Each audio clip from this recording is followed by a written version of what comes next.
বন্ধুরা, আসসালামু আলাইকুম রহমতুল্লাহ। কেমন আছেন সবাই? আলহামদুলিল্লাহ, আপনাদের দোয়াতে আমরা ভালো আছি। তো আপনাদের সাথে ছোট একটি ব্লগ ভিডিও আজকে শেয়ার করব। কিছু কথা বলার জন্য আসলে ভিডিওটা করতেছি। সেটা হচ্ছে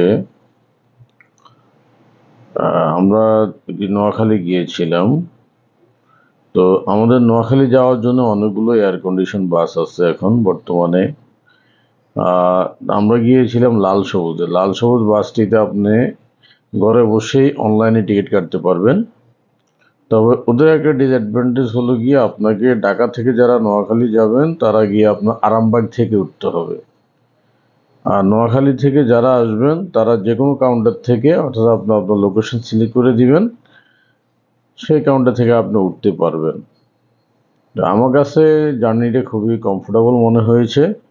বাট আরেকটা ব্যাপার না বললে নয়, তাদের চেকিং পয়েন্ট আছে অনেকগুলো, কিন্তু তাদের সুপারভাইজার বা আপনার যে সাপোর্ট স্টাফ থাকে তারা বিভিন্ন জায়গা থেকে আপনার অপরিচিত লোকজন, অর্থাৎ আপনার ভ্রাম্যমাণ যে যাত্রীরা থাকে বিভিন্ন লোকাল স্টেশনের যাত্রীদেরকে তুলে নেয়, যেটা খুবই আনএক্সেপ্টেড বা আনএক্সপেক্টেড ছিল তাদের কাছ থেকে। কারণ তারা তাদের মালিক পক্ষ থেকে সার্ভিস স্ট্যান্ডার্ডটাকে ভালো করার জন্যেই এই অনলাইন প্ল্যাটফর্ম তারা ইউজ করছে, এবং কিন্তু ওইভাবে তাদের স্টাফগুলো আসলে ট্রেন না।